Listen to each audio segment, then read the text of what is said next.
Hi everyone, my name is Sarah and I'm the head of creative at Kaizen. Today I'm going to be walking you through how to build a consistent link strategy and how to ultimately effectively scale and manage your brand's link building activity going forward. So a bit about me. Yes, I'm the head of creative at Kaizen. I've been working in the industry for over 5 years now. And I've worked with brands like Adidas, Love Honey, Moonpig and more. I was originally born in Singapore and now I live in London and I am Filipino and British. So I think we'd all be here today knowing that link building is obviously a very effective way to influence organic search rankings. In fact, it makes up, almost 30% of our ranking factors. So it is a very important activity to be doing for your brand or your client, and ultimately trying to figure out how to scale your activity is important, which knowing how to do that can be super complex if you don't know where to start. And looking at formats like reactive to all the way to blogs and statics, there's a whole plethora of types of link building campaigns you can be implementing. And I guess knowing how to scale that against competitors and benchmarking can be difficult. So today I'm going to be walking you through essentially, firstly, how to benchmark your brand's SEO goals and build trust across your target topic entities. Secondly, how to run successful link building campaigns from start to finish. And I've got a few examples in this presentation for different industries, so that hopefully you can apply that to your own brand. And then thirdly, how to measure the value of your link building activity, which is a super important aspect in order to gain that renewal, that long-term buy-in from stakeholders. And reporting is just really so important after your creatives. So firstly, yes, how to benchmark your SEO goals and build trust across your target topic entities. So firstly, I think we all know that when we are looking at links, SEO value is clearly our biggest concern. And a report done by ERA this year showed that 53% of us measure our link building activity based on rankings and how that contributes to rankings and keyword uplift. So it is really crucial that when you are looking at your link impact, to benchmark and really understand the types of KPIs that make the most sense to you from an SEO perspective or from a brand perspective.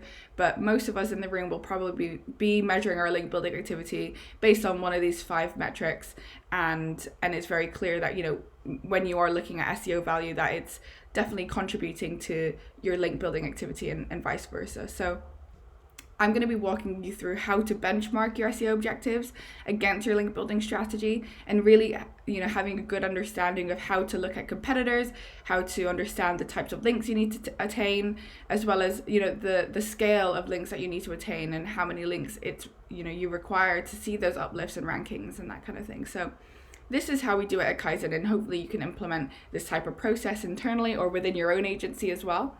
So firstly, we do a market research, looking at identifying your SEO goals first and foremost, then running a SERP and competitor analysis and a market content analysis, which will ultimately then lead you to a creative brief, which you can come out and really understand sort of the types of ideas required to, build the best link building campaigns to reach your SEO objectives. So I'll run through kind of how to do this in a bit more detail. So firstly, identifying your SEO objectives, from increasing page 1 keywords for rankings for key terms above key competitors, to improving overall brand visibility in more markets, to increasing the velocity of links and coverage in publications that competitors have links on. So there are loads of different kinds of SEO objectives that you need to be looking at, and I think what's key here is understanding how to identify specific brand or SEO objectives for your brand. And the specific part is huge, because you can't kind of have an SEO goal for link building that's quite broad and about increasing rankings. You need to be quite specific in the types of topics you want to be targeting, the keywords that have the most opportunity for building upon, and then seeing links kind of target those types of keywords as well. So yeah, it is crucial to have a very specific SEO objective when looking at your link building strategy.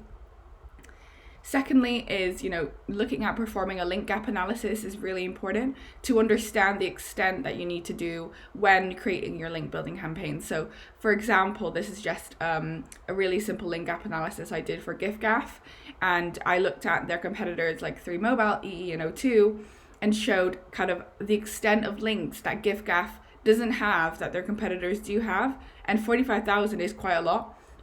So when nailing this down to a more kind of attainable and more scalable link building strategy. When you look at the links above DR75 that giffgaff doesn't have, that their three competitors here do have, 127 sites are from a domain rating above 75. And this, as you can see on the right, some examples of what those publications look like. So they don't have links on Esquire, The Sun, T3, The Times. So the list goes on really. And when you do a link gap analysis, the types of publications that come out of the link gap analysis will really help you, tailor your creative and your ideas and your link building campaigns to these, publications. Ultimately, those are the ideas that are going to be the most valuable to kind of see that that obviously that gap close, and you kind of compete with your competitors more competitively, really. So this was done through Ahrefs link intersect tool. And then thirdly is essentially, analyzing your industry competition to benchmark success. Starts with looking at the types of formats that your competitors are running link building campaigns with. So this is an example that we did for one of our remote working clients, and they are wanting to champion the space. And so we looked at essentially what their competitors are doing in terms of formats. So from comment and data-led blog posts to reports and white papers and guides to trends and predictions seem to be a very big trend. So really, when you are looking at your kind of competitors, this is so simple to do. Obviously Googling the news and Googling your competitors' names in the news, building out a strategy, kind of analyzing the types of formats they're currently doing with link building.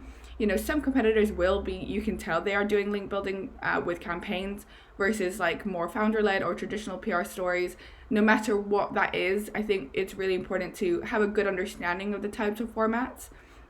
Ultimately, that will help you inform your creatives when you are coming up with your ideas, to make sure that you're coming up with ideas that are trends and predictions or do have an element of comment and data-led blog posts and that kind of thing. So based on what you pull out of your analysis, this can help you inform.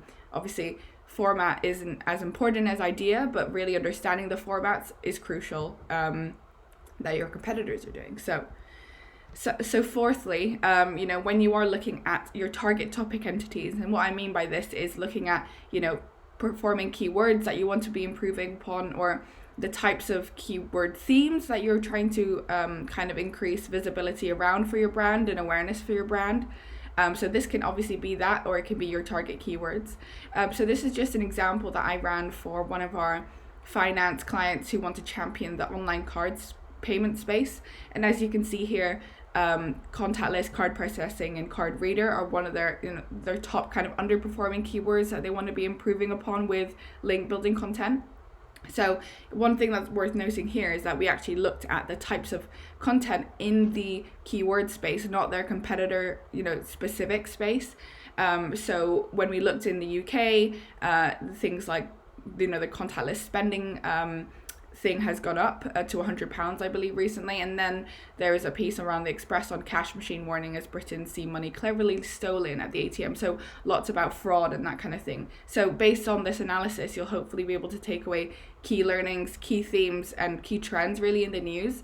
It's also worth noting that we've split this by different markets to really understand, looking at what types of markets we need to be targeting. And that's obviously crucial when you are, identifying your SEO goals. If market specific brand awareness is a key goal for you, then really understanding that you need to be looking in these markets when you are, because every market is so different. The UK is so different in terms of the news to Europe. So really understanding the types of content, and we actually have international market specialists here at Kaizen. But if you were wanting to improve visibility in Europe, there are loads of different agencies you can outsource to and understand that kind of the kind of content that's needed to improve visibility in those markets, really.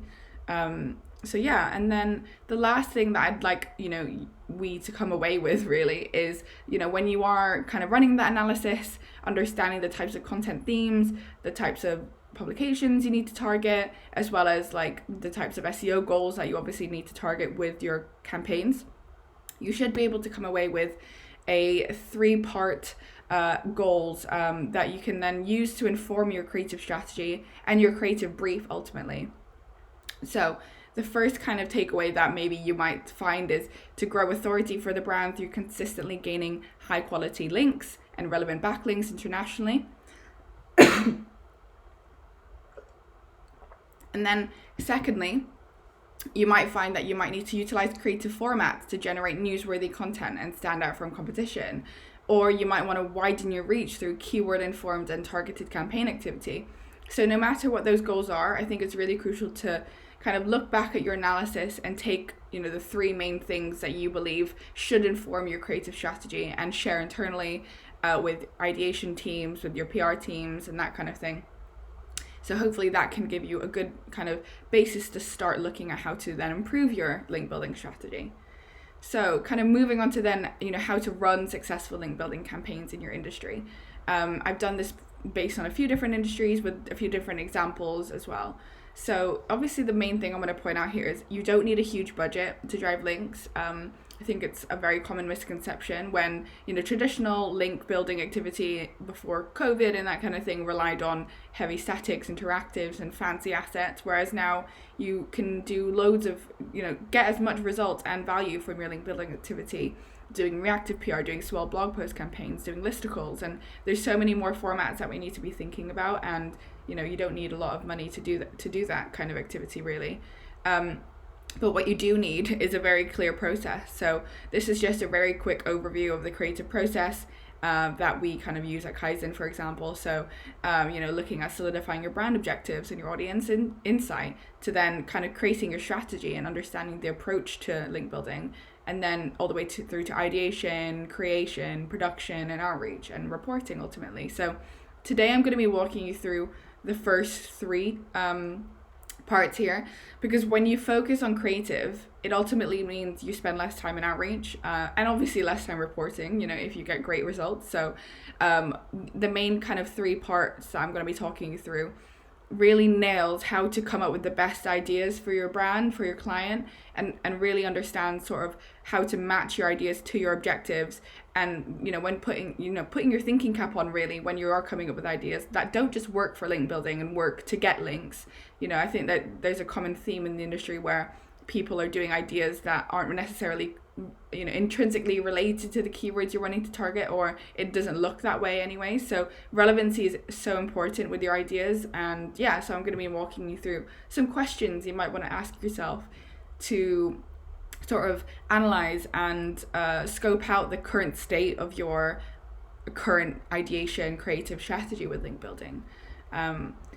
And this is how we've done it for one of our clients, and it's just a really good example to show where we spent more time focusing on the creative and less time in outreach ultimately. Obviously not all campaigns will fly. This is just a very nice example to show we turned this around in about a week or 2 weeks really, and we utilized our clients' expertise in the industry, understanding the types of so this was essentially for a Japanese rail pass client. So we understood kind of the types of travel destinations that people in Japan love to go to, and they provided a list, and all we did was kind of use that list and find Google Maps links to essentially create a blog post which paid, well, it was a competition sort of thing where we paid people to review iconic Japanese virtual travel landmarks at home. So when travel wasn't happening last year during COVID, this really flew, and it got over 84 links, 186 pieces of coverage with an average domain rating of 62, which is very high. And some of these publications are really key travel publications and nationals like Insider, Tyler, Fox News. We also got Lonely Planet and BuzzFeed. And so, there were really kind of relevant links, and we didn't spend that much time on outreach in comparison to how we came up with the idea. We saw that trend and we jumped on it straight away. So, firstly, these are the 7 questions you might want to internally ask yourself, again, when reviewing the state of your current brand and strategy insight across your PR teams.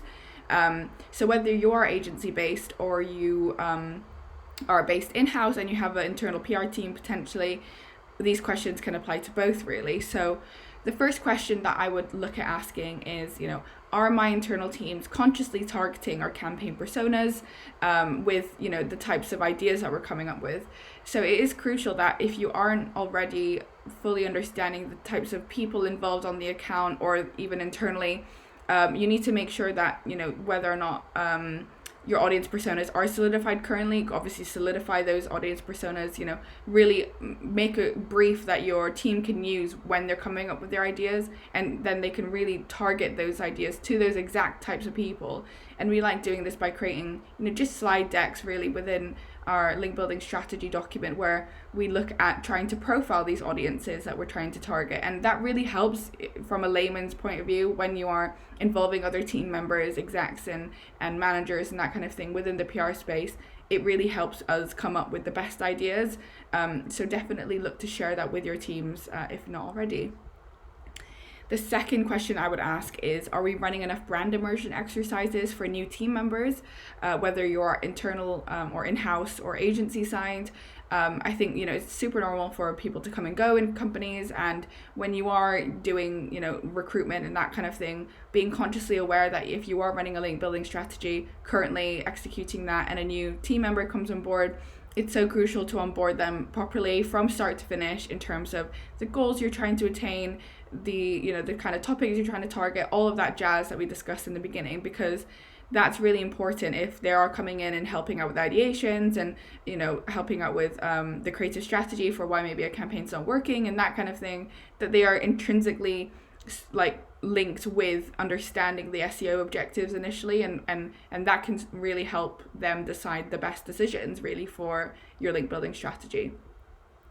The third question I'd ask is, do you currently have a brand guideline document that showcases your editorial do's and don'ts?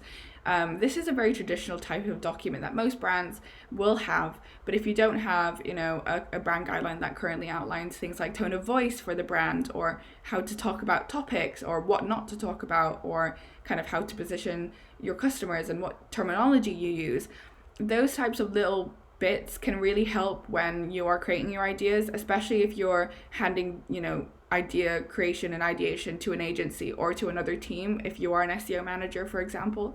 So really kind of understanding, if you have that, create one. And obviously things like, logo placement design and stuff is super useful as well when it comes to the production stage. But, from an ideation perspective, that good understanding of tone of voice is super important for your teams to ideate with. Another question I'd ask is, the competitor analysis that we ran earlier is something that we do when we're firstly looking to benchmark the kind of scale that we need to attain when you are coming up with your link building strategy, the types of links, the number of links. So when we do create that competitor analysis, what I feel like most people forget to do is actually revisit that analysis, and kind of when you are reporting, look back at that initial analysis, look at the publications that we identified as a gap and those that we needed to attain links on, and see if we did attain any links on those publications and report on that. And it's so crucial for reporting, but also just generally staying on top of trends. So when your competitors are running campaigns, it's really important to look at how they're running campaigns, whether they are continuing to run campaigns, and setting up Google alerts is a very simple way to keep track, but also just consciously taking time to look back at that competitor analysis and essentially redo it, or kind of look back at reporting and the kind of trends. So I think that's a really important point, really. Fifth, are there any kind of campaign formats, or do we actually leverage enough campaign formats to have that always on approach with link building? And this kind of ties into the scale aspect that I was talking about around understanding the types of campaigns you need to be creating, from reactive to proactive to static campaigns to blog campaigns. There's so many different kinds of types. And ultimately, the only difference is the amount of time you spend creating that versus an hour reaching that. So when you are understanding the types of campaign formats that you need to leverage upon, make sure that you are considering different types of formats. That's the first approach to really diversifying your link strategy. And understanding, if you have a small team, for example, how you can approach reactive, make sure that one team member is consistently looking at the news, journal requests, trends, maybe they love TikTok and that kind of thing. Those types of questions you'll need to ask yourself when you're looking to implement those types of formats, because reactive is so fast turnaround. You need to have someone who can approve things very quickly internally. So really getting your clients or your stakeholders on board with that is crucial. And that just means that you can be gaining links, daily, really, if you put in the time and effort to do that, versus, when you are creating a blog or static, that requires, time for production, which will then delay kind of seeing that continued always on approach with link building. So yeah, look at diversifying your link strategy with formats there. Another question that I would ask when you are coming up with the ideas is really understanding that, if your ideation participants are clued up on your, brand objectives.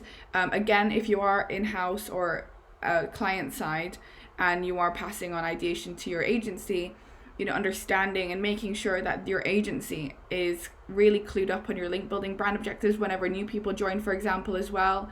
Or even, in ideations, what usually happens in an agency is we involve different members who aren't necessarily involved with the client on a day-to-day. So those members might not be, super informed of the brand objectives initially. So what we do at Kaizen to kind of caveat that is we create ideation documents or briefing documents to share with teams who are going to be involved in the ideation, to really kind of showcase our knowledge of the brand objectives and giving them the resource to understand that before they then come into the ideation. It's really important to do that, and it's something as simple as that can really help new members who have never heard or never worked on the brand to understand kind of how to come up with the best ideas and what ideas we need to be targeting. So, whether that's agency side or, you can also apply that to in-house, if you are involving team members who aren't usually involved in link building or PR and they have good knowledge on your target topic entities or have, that kind of passion about creating ideas and helping the brand with that side of the business. Yeah, sharing a briefing document with them, kind of showcasing those really specific SEO objectives and what we're trying to attain with the strategy can really make a huge difference to the kind of ideas and creative that comes out of that ultimately. And one of the last questions that I've asked recently is, are we relying too much on the same way of ideating ideas? And I think, over COVID, we've kind of seen that reactive and, the kind of ideas that we do have changed loads, and ultimately, remote working has obviously changed the way we ideate. So we've created loads of different ideation documents and ways of doing ideations at Kaizen as much as we can remotely. But also it is worth noting that you might want to ask the question of, does your team come up with better ideas in the office or do they come up with better ideas outside? And I actually ran a survey asking my team this, and a lot of them said during their free time they find they create the best ideas, and when they're not necessarily working and they're on their break, they feel like more creative and more passionate, because when you are coming up with ideas, you need to have that space of just feeling and just understanding like the ideas and not thinking about anything else. It can be difficult to kind of switch on and off with doing a strategy and then coming up with ideas, and you need to give yourself the space to be the most creative. So asking yourself and asking your team members how they best come up with ideas, something so simple like that can really help you come up with better ideas, and ultimately that will help you kind of stop kind of outreaching so much and that kind of thing later on. So yeah, another important question there. So yeah, those are the 7 questions. Kind of off the back of that, hopefully that helps you look at constantly improving, being curious about your strategy currently, and kind of understanding how you can improve your strategy for the long term. And yeah, so the last thing I'm going to run through today is essentially how to measure the success of your link building strategy. And like I said, it is crucial. And I think the creative part of ideation, link building, and all that jazz is the most important part of the process. That can ultimately help every single stage of the process after that. But the second most to me is, the reporting side of things, because I think what we fail to do sometimes is when we are creating a report, we just tend to think about, okay, the link building objectives or the number of links we've attained, or kind of the types of links we attain. So just kind of like the normal kind of way of reporting. And sometimes we forget to really put a lot of effort into our reporting, because when we do that, we actually get way more buy-in from stakeholders internally for renewal as well. So it is important to dedicate a lot of time into reflecting, and it is super important as link builders that we reflect on all the great work we've done, because we have what we've just achieved is great. And I think when you put more time into reporting, it makes you more passionate about continuing and renewing long-term success for link building, whether you are agency side or in-house. So ultimately this is kind of how we do it at Kaizen, and it's just kind of to show you guys how to benchmark your success or against success metrics. So we create like a dashboard which essentially showcases, you know, anything from traffic to rankings to conversion. There are other secondary KPIs that you can include within that, like page accessibility, site speed, all that kind of thing, when looking at link peaks and against SEO rankings. So essentially we create those kind of bespoke dashboards for our clients, but, you know, applying that internally, looking to create potentially a monthly report which showcases link building activity, you know, consistently, and then also looking at what types of those KPIs you actually want to be including. So really looking back at your, you know, initial SEO objectives and figuring out the primary KPIs for you, and then reporting on that really consistently and showcasing the types of coverage you got as well is really important, because it has that brand element to brand awareness, but also, you know, the technical side of how it's improved your rankings and your traffic and that kind of thing is super important to be reporting on, really. This is also how we do it for one of our clients, and that wanted to improve kind of keyword authority around their birthdays products. So we created a monthly dashboard which showed essentially how their like rankings have in comparison or increase, decrease against links and that kind of thing. And when you are so like looking at this from such a granular perspective, you can really start to see when links kind of have that impact, because obviously links won't have an impact on the day of to your SEO, you know, keyword rankings and that kind of thing. It can take months to see that increase, and really understanding how those peaks have ultimately changed when looking at it from a monthly and you know, review process is super important, really. So yeah, that's kind of how we do it for one of our clients as well. This is just an example of how we've like reported for one of our clients, Reebok, and we achieved over kind of 286 pieces of coverage, 205 links, which was over our initial KPI. So again, very easy way of reporting, you know, looking at how you've increased links. You know, looking at things like Coverage Book shows you kind of how you can insert the links that you've attained for a campaign, and it can tell you the estimated views based on lifetime views of coverage and audience reach and engagement rate of those social tools. So here it shows that we attained over 8.2 million views to Reebok through just the coverage and kind of how many people will be viewing that coverage, which is great. We've also seen that brand sentiment for kind of terms relating to the keywords that we were targeting in the campaigns have improved loads. So we did a campaign on like inclusion, women, sustainability, and we saw that keywords relating to those topics improved massively, which we can basically attain and understand through link building activity. And things like, you know, ranking for 98 new keywords is great, and we also showcase that within our reporting as well. So that's the level of granularity that you need to apply when you are looking at your reporting, looking at different tools that you can utilize, as well as brand awareness stuff or kind of topic entity stuff. That's super crucial, and obviously dependent on the SEO objectives you analyze in the beginning and understanding what it is that you want to be improving on with your SEO strategy and link building strategy. And it's also worth noting that I ran a talk earlier this year with Brighton, and I did an analysis of sort of how no follow links rank in comparison to follow links, and whether you should be counting no follow links in your strategy. So essentially what I did was create two different websites with very similar domain names, and I built links that were followed to one site and no follow to the other that came from the exact same domains. And essentially what the experiment showed is that over time, the no follow site actually outranked the follow site. And interestingly, the no follow site had a more keyword rich domain name, which was, for context, the sites were about Christmas pet collars. So the no follow site was christmaspetcollars.com. or .co.uk, I can't remember. And then the follow site was xmas-pet-collars.com. So kind of, it does show that like keyword rich domains is really important with rankings, but ultimately this is a small experiment, but it did show that off the back of Google's update in April this year, where it's saying that no follow links are now really valuable and they actually count as a hint when Google indexes your site.